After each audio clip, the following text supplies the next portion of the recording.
This is the end, my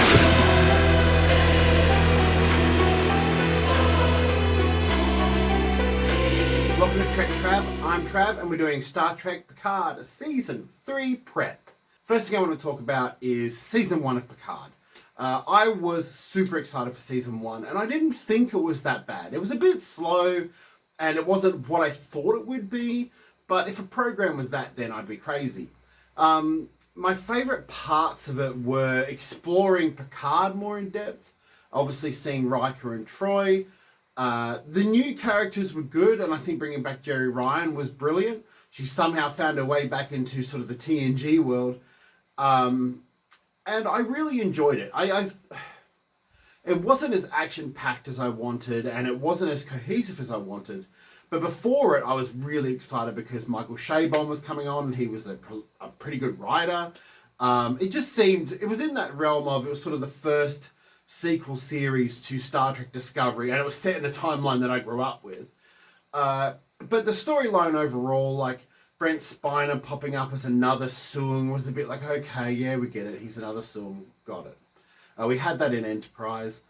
I enjoyed seeing, I think Marina Sirtis' acting in Nepenthe was just miles above anything she'd done in Star Trek before.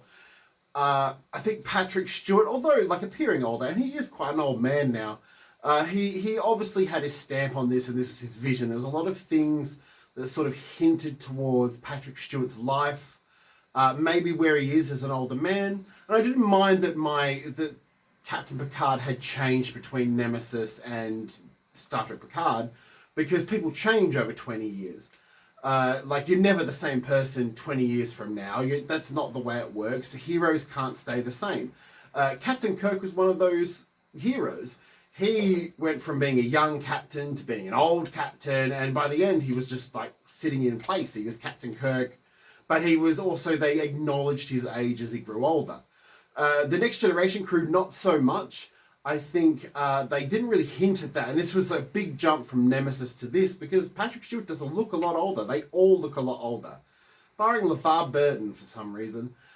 And I really enjoyed sort of coming back to this world and seeing like little nods to Quark and how Seven had progressed from Voyager, little musical cues of Voyager in there. And then we get to Season 2, and Q is back, and Whoopi's back, and I was super excited for Season 2. I thought, okay, they're going to inject a little bit more familiarity. And we got Q, but not as much as I thought we would. We've got Guinan, but then we got young Guinan, who the actress played it really well. She played a young Whoopi Goldberg. I don't necessarily think she played a young Guinan. I very much enjoyed that character interaction, and it was really, really interesting to see the characters again. We had no TNG cast really pop up except for Will Wheaton at the very end. And it was a good season. It just had pacing issues. Some episodes just didn't go anywhere. Some episodes went everywhere. But I actually thought it was a step up from Season 1. I thought it had a bigger story and a better story. And not a lot of people felt this. If you read online, a lot of people felt it got worse. I personally thought it got better, but I think the problem was it was just a bit, it kept falling either actiony or a bit flat. And then we come to the hype that is Season 3 with the TNG crew back. Rios is gone. Soji is gone. Pretty much all the original Picard cast are gone. Elnor's gone. And that's where my issue lies. I think because initially they posed it as, this isn't the Next Generation. This isn't Next Generation Season 8. This is Picard. And then the last season is the Next Generation crew again. And I've seen a lot of hints, particularly towards conflict within our TNG cast. We've got new characters such as the young Englishman who may or may not be Rene Picard, who didn't die in the fire, or Beverly and Picard's son. Whoa. I think Season 3 is gearing up to be really interesting. We've got Varric, our new bad guy, who's played by Christopher Plummer's daughter. She looks like a moustache-twirling villain, which I kind of just put it in. We've got Moriarty, we've got Law. I think Moriarty's an interesting one to bring back, but I don't see how he's going to be a main villain, but that's not my issue. Law, I think, is a good idea to bring back, but once again, I think they're going to make him good.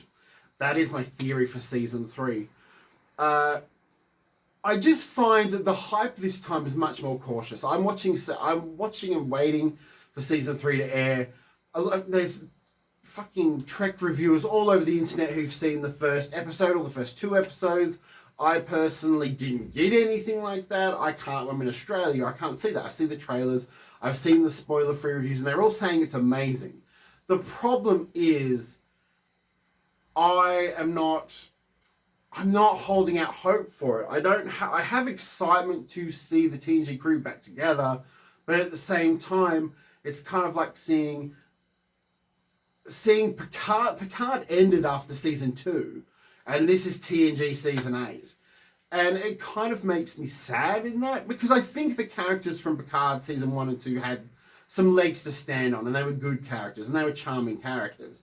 I think bringing back the TNG cast and then introducing that conflict between them, of which I get that they want to create drama, but I feel like, and it's really weird, because with Discovery, I get it.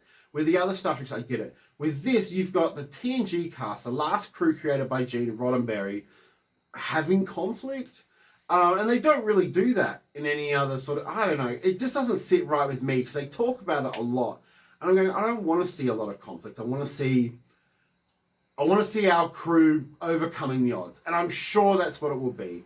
But at the moment, even with the trailer, it's action, action, action, action, cameo, cameo, cameo, nostalgia bait, nostalgia bait. Even the Titan A looks like a weird, and I really dislike the ship shape at the back, a weird Constitution class from the original series movies. Terry Matalas has been talking about how he's got lots of nods to Jerry Goldsmith and lots of nods to this and that. And and it sounds really weird. I don't want a nostalgia fest. If it comes out and it feels like a continuation, I think I'll be fine.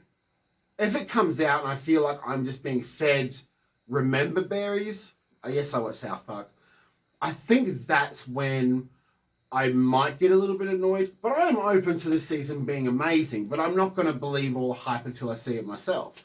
But make sure you come back to here, because I will have an open and honest review about Star Trek Picard from Thursday, and we'll be able to finally see this together.